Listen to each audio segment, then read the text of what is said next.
आप देख रहे हैं LT न्यूज 24/7 जो हर खबर आप तक पहुंचाते हैं। आइए डालते हैं आज की ब्रेकिंग खबर पर एक नजर।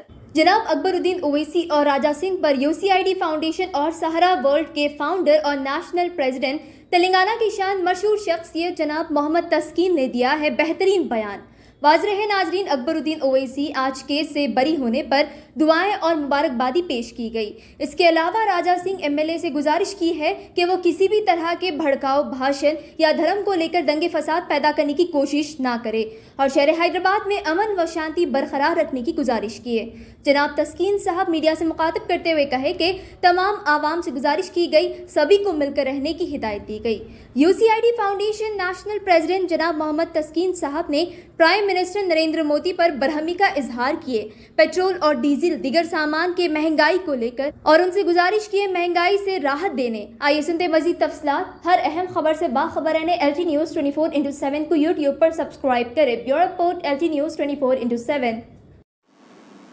अस्सलाम वालेकुम वरहमतुल्लाहि वबरकातुहू। गुड आफ्टरनून, नमस्ते, सत श्री अकाल। मैं मोहम्मद तस्कीन, नेशनल प्रेसिडेंट UCID फाउंडेशन और सहारा ग्रुप से पहले तो तहे दिल से शुक्रगुजार हूँ मैं सारे मीडिया चैनल्स का जो हमारी आवाज़ सारे ऑफिशियल तक और सारी आवाम तक पहुँचाते हैं।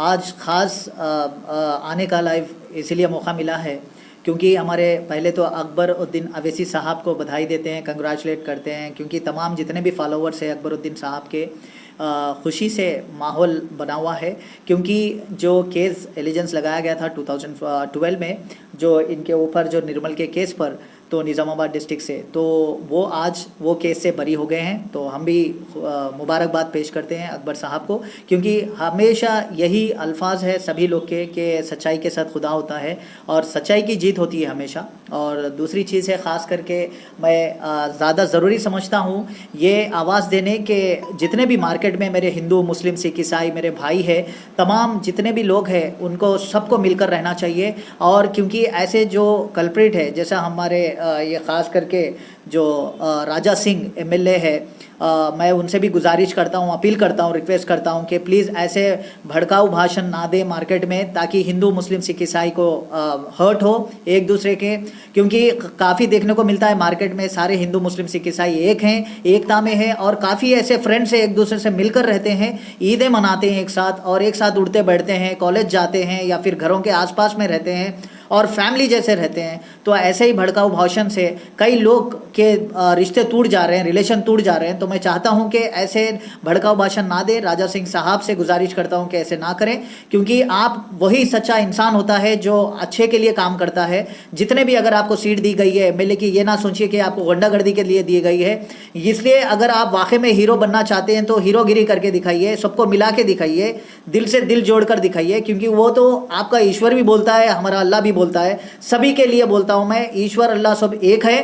तो मैं ये चाहता हूं कि सब एकता में रहें। जब झंडे में आपको कलर हमारे अलग अलग नहीं किए गए तो ये मुस्लिम हिंदू का भी नारा ना लगाएं, सब एक है, एकता में रहिए। हमारा यही विनती है, सबसे गुजारिश है मेरे हिंदू मुस्लिम सिख ईसाई भाइयों से, फॉलोवर से, एकता में रहिए और हमारी अच्छाई यही है। और आगे जितने भी हम लोग ज़िंदगी गुजारते आए हैं इसी तरह आगे भी चलें। तो मेरी यही गुजारिश है सबसे। और ख़ास करके हमारे मोदी साहब से जो हमारे प्राइम मिनिस्टर है इंडिया के, आप भी गौर करिए इस बातों पे, क्योंकि आप भी माशाल्लाह काफ़ी रिस्पेक्टेबल पोजीशन आप निभा रहे हैं। पर सारी हिंदुस्तान को पता है कि आपने क्या क्या बदलाव लाया है हिंदुस्तान के लिए।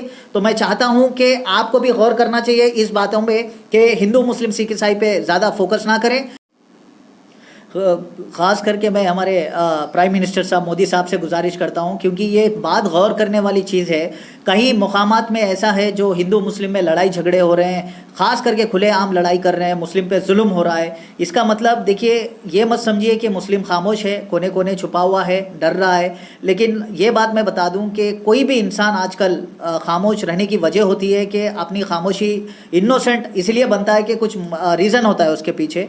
तो मैं एक सवाल करना चाहता हूं हमारे मोदी साहब और अपनी गवर्नमेंट से, क्यों आप सामने नहीं आ रहे और इस बारे में क्यों नहीं बात कर रहे हैं? क्योंकि इतने माहौल ख़राब हो रहा है मार्केट में, इतने हालात ख़राब हो रहे हैं, क्योंकि जाने जा रही है। पहले तो अगर कोई हॉस्पिटल में एक जान जाती तो उसके ऊपर इन्वेस्टिगेट होता था और एक ही जान के पीछे कई केसेस होते थे इन्वेस्टिगेशन के बाद। तो इतने जाने जा रही है मार्केट में, इतना खुलेआम लड़ाई हो रही है। तो इसका मतलब क्या है, रीज़न क्या है और क्या चाहते हैं आप लोग? आप सामने क्यों नहीं आते? मोदी साहब से गुजारिश है मेरी, आप जब इतने अच्छे अच्छे भाषण देते हैं कि ये हिंदुस्तान के अच्छे दिन आएंगे, हम लोग सबको मिल भगत करेंगे और यहाँ पे लड़की की देखभाल करेंगे, रक्षा करेंगे, तो मैं वही गवर्नमेंट से पूछना चाहता हूँ, वही मोदी साहब से पूछना चाहता हूँ, उन्हीं के अल्फाज से आप फिर से सामने क्यों नहीं आते, जबकि इतनी बड़ी प्रॉब्लम हो रही है मार्केट में, लड़ाई झगड़े हो रहे हैं मार्केट में, खुलेआम मर्डर्स हो रहे हैं, खुलेआम लोगों पे जुल्म हो रहा है, मस्जिदों में जाके तोड़फोड़ कर रहे हैं। तो आप बताइए, अगर कोई मुसलमान करता या कोई दूसरे हमारे मजहब का भाई करता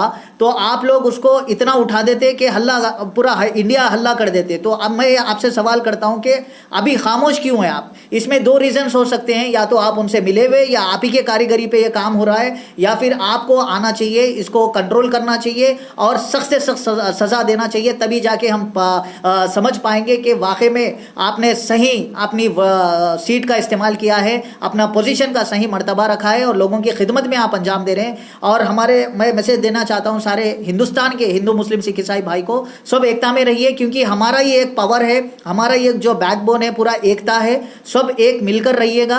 और मैं मीडिया भाइयों को सारे अपील करता हूं कि माशाल्लाह आप लोग की जितनी भी तारीफ करें कम है, क्योंकि आप लोगों की तरफ से ये सारे मामला सामने आते हैं, मालूमात होते हैं, नहीं तो किसी को कुछ नहीं मालूम होता है। तो जज़ाकल्लाह, थैंक यू सो मच।